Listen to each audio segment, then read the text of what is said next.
Bom dia, crianças! Estou aqui passando rapidinho, só para explicar a atividade de hoje, dá uma forcinha aí, tá bom?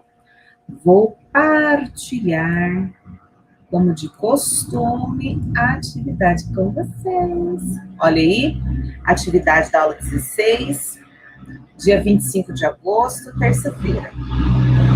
Vale uma explicação, tá vendo o barulho aí no fundo? Eu faço essa gravação direto, não tem edição depois, tá? Alguns vídeos eu edito e alguns não, porque senão fica demorando muito. Então vamos lá? Vamos começar a nossa atividade de hoje com um vídeo de uma música bem legal. Vocês podem cantar. Vamos lá? Essa música, crianças, é da dupla antiga, né? Sandy Júnior. E ela começa assim, ó. Era uma vez um lugarzinho no meio do nada, com sabor de chocolate e cheiro de terra molhada. E só isso que eu sei cantar, tá bom? Vocês acessem o link, a prof também vai mandar o link lá na sala de aula, e vocês escutem, para vocês verem que o gênero textual relato de memória também está presente na letra da música. Se você não quiser ouvir a música, basta você pesquisar letra da música Era Uma Vez, Sandy Júnior. Pede a mamãe aí ajuda, e aí vocês olhem a letra que vocês vão ver que eles cantam esse relato de experiência. Era uma vez um lugarzinho no meio do nada, com sabor de chocolate e cheiro de terra molhada. Olha que interessante, eles fazem associações, tá? Para que nós que não vivemos o que eles viveram, pudéssemos, pelo menos, sentir um pouco do que eles sentiram. Crianças, vocês perceberam que o autor da música conta algumas lembranças, algumas memórias que relatam sentimentos, sensações, emoções, como, por exemplo, sabor de chocolate, cheiro de terra molhada. Vamos relembrar o gênero textual estudado, o relato de memória. O relato de memória registra acontecimentos ou lembranças passadas da vida pessoal de quem o escreve.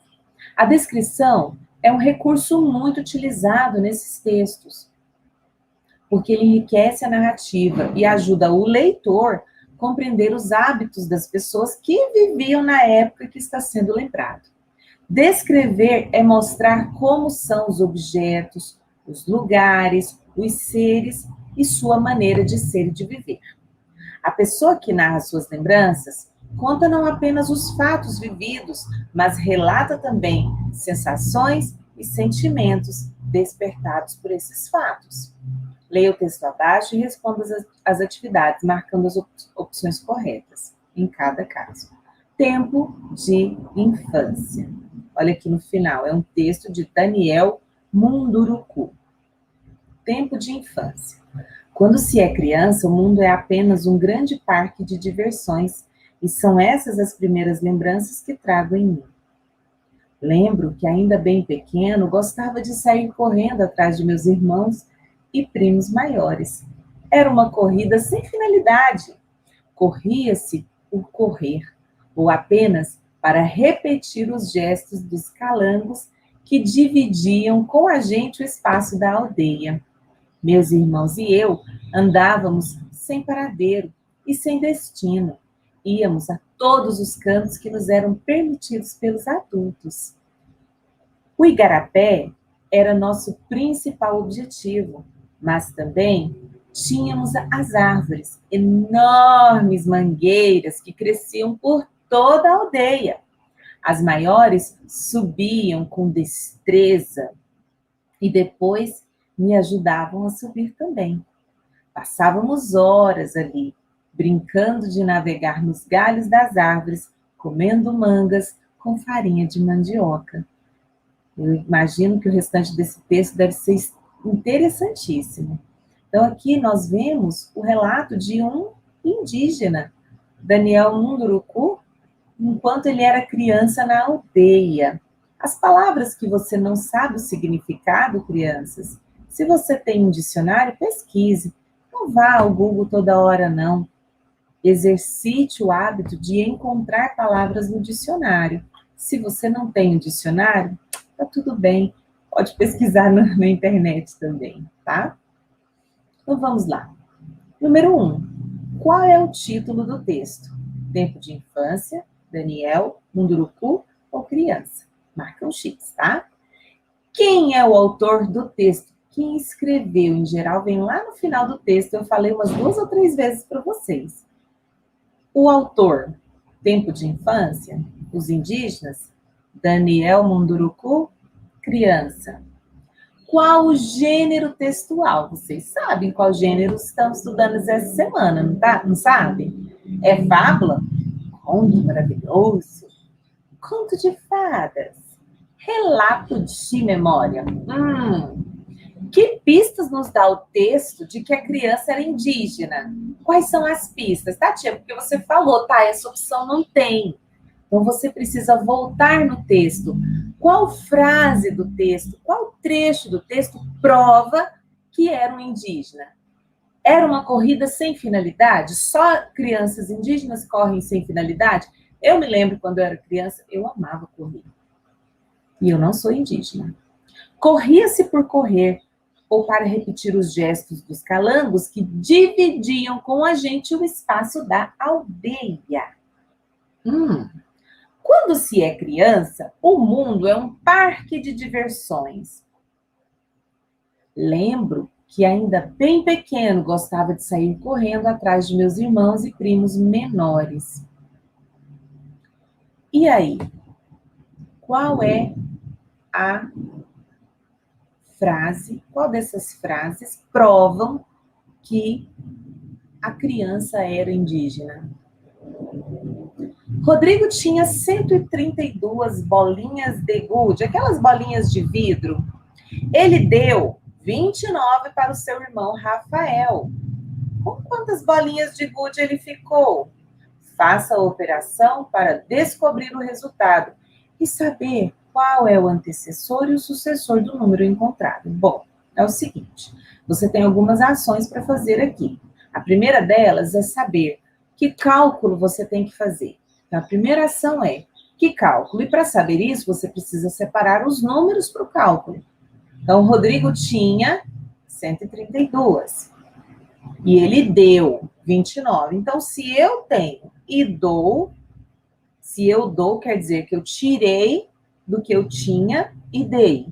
Então, é um cálculo de... Se você pensou subtração, você acertou. Então, você vai fazer o cálculo, tá? 132 menos 29. Beleza. Com quantas bolinhas de gude ele ficou? Você vai encontrar uma resposta, ok? Ok. Só que essa não está nas letras A, B e C, a resposta. A resposta está como antecessor e sucessor, entendeu? Uma atividade que exige um pouquinho do seu cérebro. Você encontrou uma resposta. Ok, encontrei uma resposta, 132 menos 29. Fiz a continha aí no espaço em branco. E agora? Quem é o antecessor desse número que você encontrou? Se você encontrou o antecessor, o sucessor é muito fácil. Então, você encontrou uma resposta. O antecessor dele é qual número? E o sucessor dele é qual número?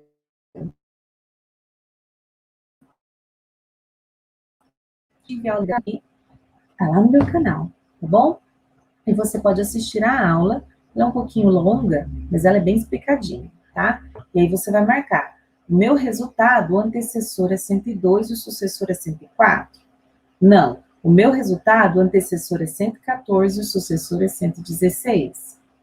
Não. No meu resultado, o antecessor é 104 e o sucessor é 106? Bom, não sei. Faça a conta, encontre o resultado e depois veja quem é o antecessor e quem é o sucessor. Deu, né? Número 6. Descubra o antecessor de 46 e o sucessor de 56. Então, agora são 2 números, é desafio, hein? Qual é que vem antes de 46? Beleza. E quem vem depois de 56? E aí você vai marcar o resultado, se é A, B, C ou D. Observe a sequência numérica e marque a alternativa correta. Bom, você tem uma sequência. 420, 421, 422, 423, 424, 425, 426, 427, 428, 429, 430. O antecessor de 425, quem é? Então, você encontra ali o 425 e você observa quem vem antes dele. Quem é o antecessor? É o 424. Então, o antecessor de 425 é o 426? Eu acho que essa resposta não está certa. Entendeu? Você vai ver qual dessas opções está correta. Então, eu vou dizer que o sucessor, que vai depois, o sucessor de 428 é o 427? Acha o 428 e vê quem vem depois. Será que está certo isso? O antecessor de 421 é o 422? Então, o antecessor de 421 é o 422? O sucessor de 429 é 430? Então, você vai ver qual dessas está correta e vai marcar a que está certa. E para finalizar, o meu antecessor é 357. E o sucessor é 359.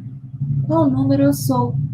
Então, você vai pensar, se antes desse número vem 357 e o depois desse número é 359, qual número que está no meio? Você agora sabe quem vem antes, você sabe quem vai depois. Agora você precisa descobrir qual número que é analisado. Certo? Então é isso aí, turma. A atividade de hoje era essa. Qualquer dúvida, entre em contato com o seu professor, com a sua professora. Se for meu aluno, entre em contato comigo. Se esforce, tá? Dedique. Não deixe acumular atividades. Um beijo no seu coração e tchau, tchau!